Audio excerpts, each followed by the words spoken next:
Naughty brother, daring to talk to another girl. I want to lock you up so you'll be mine alone. What's it like to be pursued by a yandir? My name is Ethan, and recently I discovered someone has been secretly following me for over half a month. She's very patient and careful, but since she only ever follows me, I've just let it be. On my way home today, I spotted her again. I deliberately stopped, taking out my phone and pretending to reply to a text message, but I was actually using the camera to look behind me. Seeing me stop, the girl behind me jumped like a startled kitten and hastily hid behind a tree. Through my phone, I got a clear look. She was wearing a low-brimmed baseball cap, a few strands of hair falling across her forehead. Her eyes were hidden in the cap's shadow, but the visible half of her face was delicate and fair, with well-defined features. I suddenly felt like teasing her, so I intentionally dropped my watch and then spun around abruptly.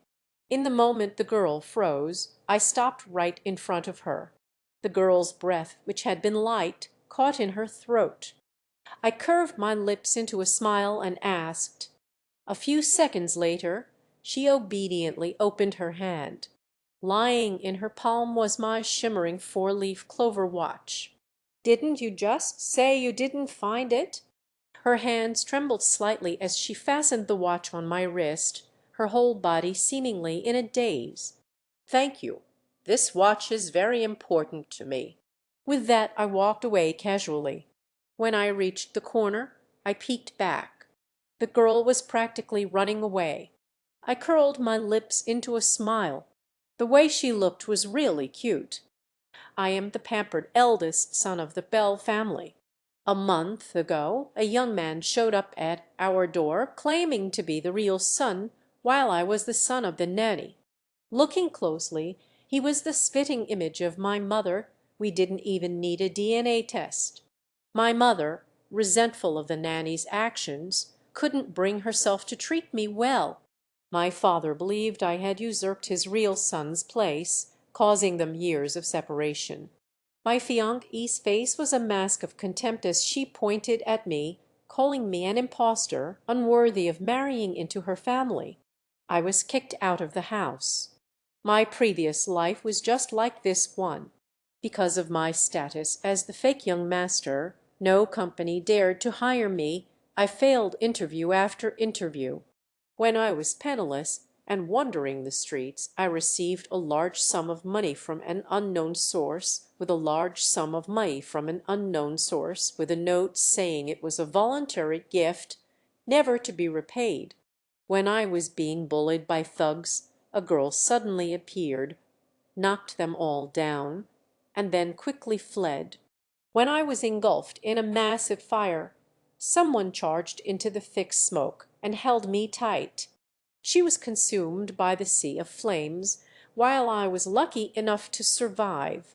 It was only at her funeral that I first learned her name Ave and about her diary of unrequited love. It's been so many years since I've seen my brother. He's still as handsome as ever, but it seems he doesn't recognize me. So lucky today I found the cup my brother threw away. I'm so happy. That naughty cat got to be held and kissed by my brother. I really want to tell him it's just pretending to be cute. It's always stealing food outside. It's so annoying. Why can't I turn into a cat? It turned out that Ava had always been secretly protecting me, but she never dared to get close, afraid she wouldn't be able to control her crazed possessive desires. The past is like a dream. The wheel of fate has turned backward. I have traveled through time. This time I want to understand everything about her. I opened the chat she used to spy on me. The profile picture was a middle-aged woman. The name was. I have to admit, Ava is very good at disguises. How did I find out? I had installed a camera in the stuffed animal I lost last time. I then broke the faucet valve in my bathroom and sent a picture to Wanda's home repair. I deliberately didn't reply, letting the messages pile up in the chat. Why aren't you replying? Did you already call someone else? Can you tell them not to come? My skills are really good, and I'm cheaper than them. I won't even charge you. Please don't find someone else. I'm begging you." She had on a hat and a mask completely covered up, revealing only her beautiful eyes, which seemed a little afraid to look at me. The girl spoke first, her tone a bit awkward. "Hello, home repair service." I looked her up and down, showing no intention of letting her in. The girl stood there, a bit disappointed, her exposed eyes turning red. Should I just find someone else? I asked. The girl's voice was a little fierce, as if her fur was ruffled. She looked at me pitifully. "Could you tell them not to come?" I feigned suspicion, my gaze wary. "I only called Wanda's home repair. Who are you?" After speaking, I moved to close the door. The girl quickly blocked it. "Don't send me away." I waited a moment. She explained in a small voice, clearly nervous and stuttering, I'm Wanda's daughter. I'm covering her shift today. Afraid I wouldn't believe her. She even took out her phone to show me the chat history. Seeing the pile of messages she'd sent, she shyly turned her head away, weakly defending herself. "I didn't send those. Wanda did. If she were a puppy, her tail would definitely be wagging right now." I deliberately bent down, bringing my face close, making sure my breath could brush against her cheek. I blinked as I looked at her. The sudden proximity made her both ecstatic and tense. She didn't dare to look at me. I changed my tone. My voice was lazy, as if I were just making a casual remark. "You're not stalking me, are you?" But my eyes were fixed on her. 1 second, 2 seconds, 3 seconds. Ava held her breath, the tips of her ears turning bright red. She didn't dare to look at me and seemed ready to confess. I curved my lips and deliberately cut her off. "Haha, you must have seen the location I posted on my feed, right?" The girl took a deep breath, as if a great weight had been lifted. "Yes, that's right." I looked at her with a smile in my eyes. Her damp hat was held casually in her hand, and a few glistening drops of water clung to her forehead. I couldn't help but reach out and ruffle her hair. She was 18, so fun to tease.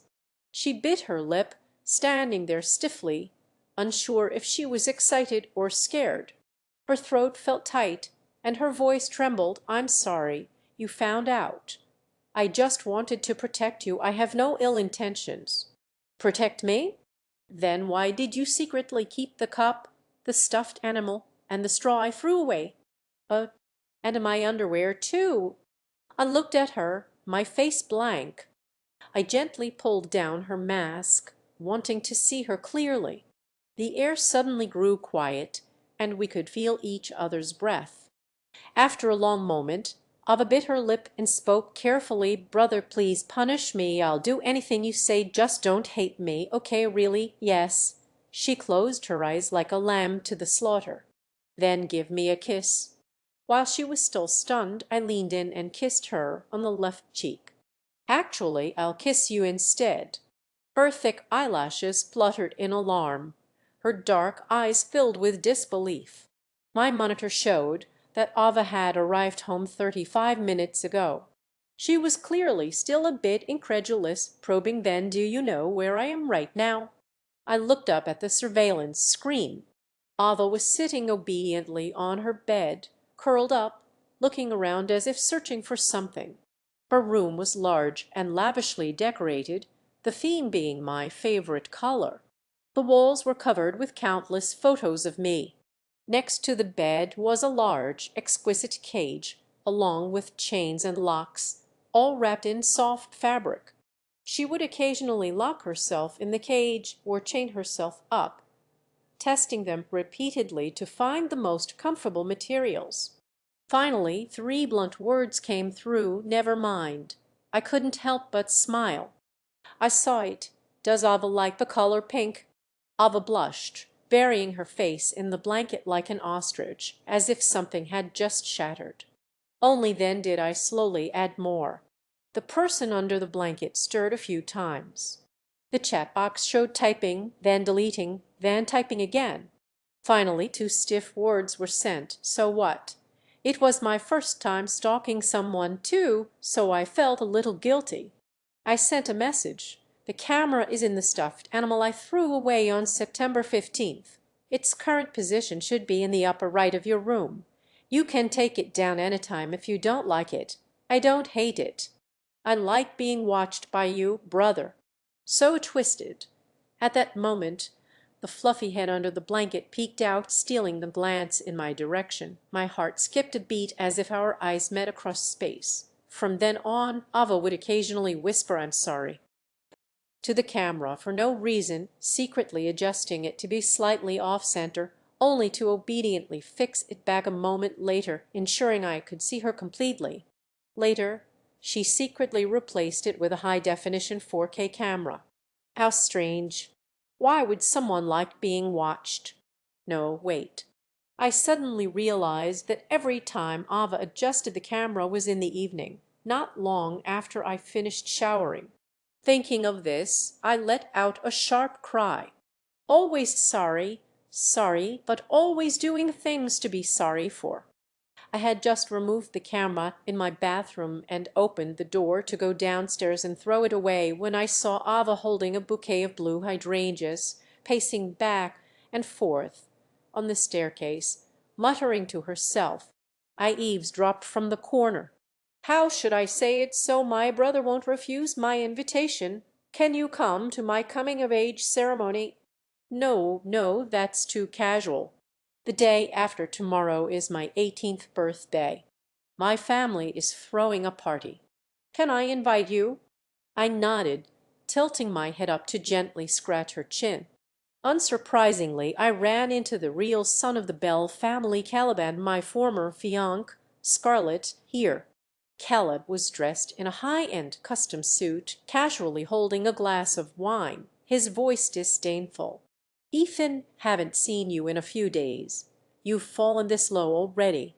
He then leaned in close to my ear, threatening in a low voice, "Scarlett and I are engaged. Don't think I don't know why you're here today. Give up on that idea." I frowned, continuing to munch. This guy was so weird. I'd only met him once. I ignored him. His fiancée Scarlett was just as clueless. She sidled up, looking prim and proper, but her words were nauseating. "I heard you and the young miss of the Yon family have been very close lately." She didn't notice the impatience in my eyes. She secretly handed me a small packet of powder and lowered her voice. "I know Ava likes you. Later, before she goes up to give her speech, secretly put this in her wine glass. After she drinks it, she'll make a fool of herself in front of everyone. The An family is my biggest competitor.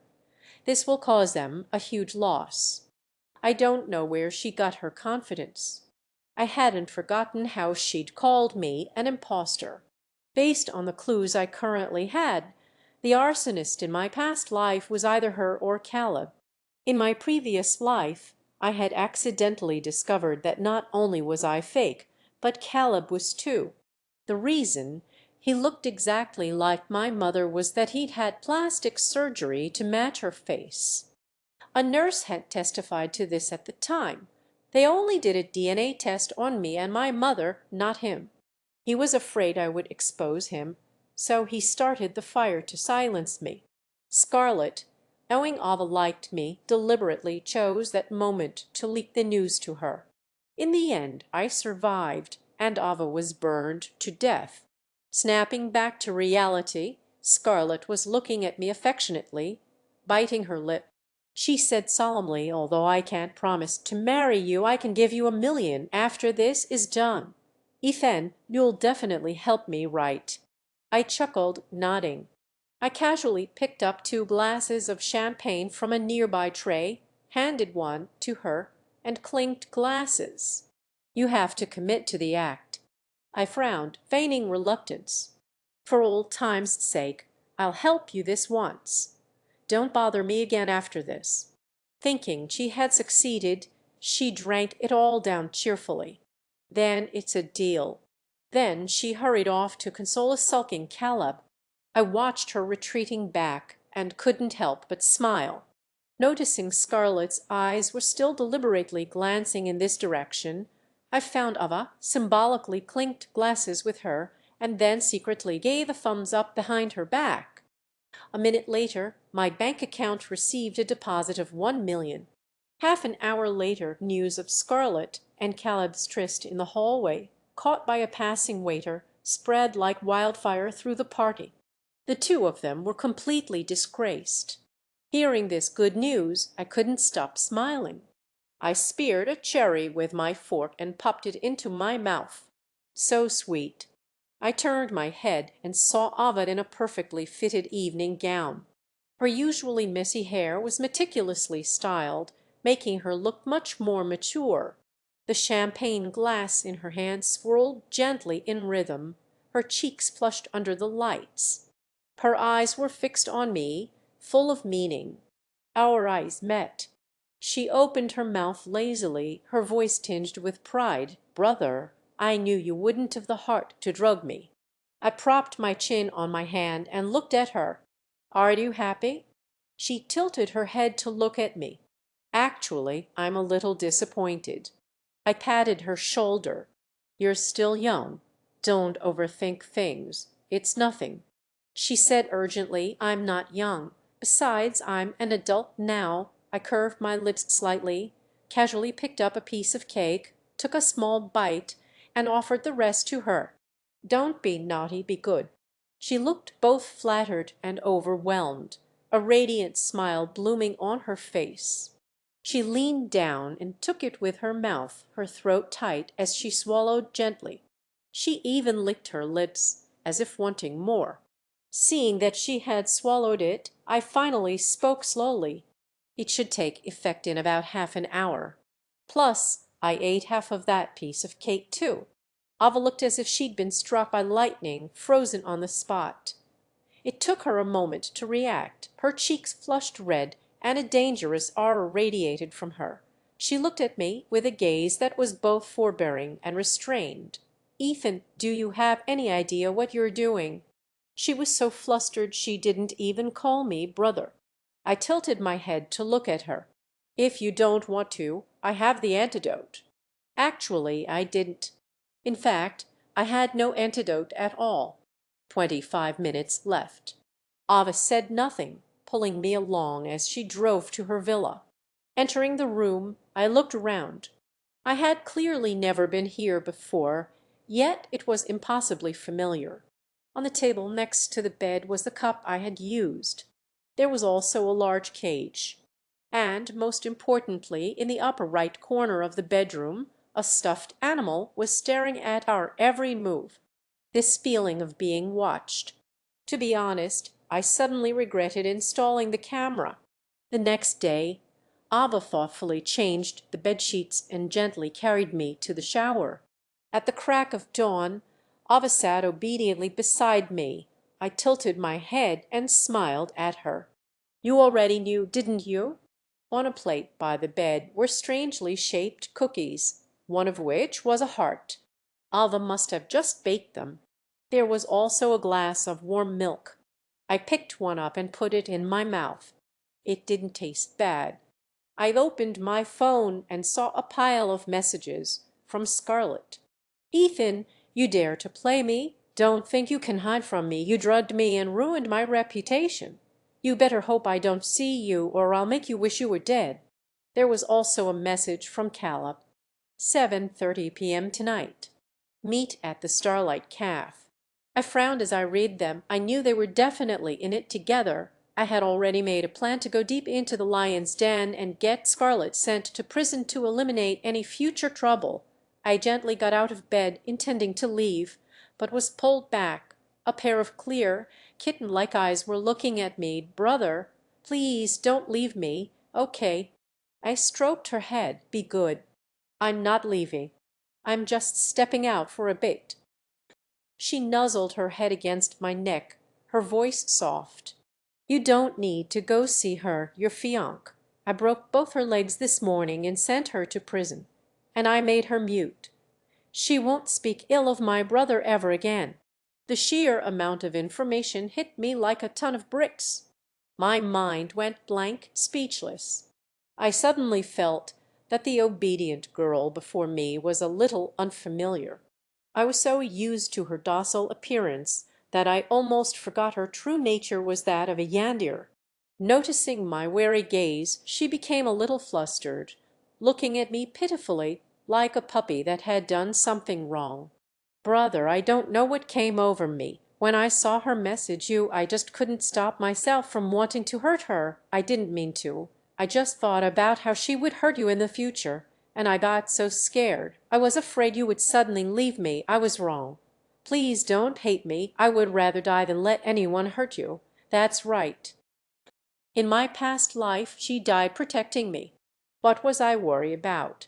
That she would hurt me? Besides, she was capable of getting her own revenge. I should be happy. I picked up my phone and sent a message to my former mother. I have some good news for you. Your current son is also a fake. After doing all that, the weight in my heart lifted, and a smile bloomed from the bottom of my heart. Then I looked at Ava. Next time you have to bring me along. You can't go on adventures like this alone anymore.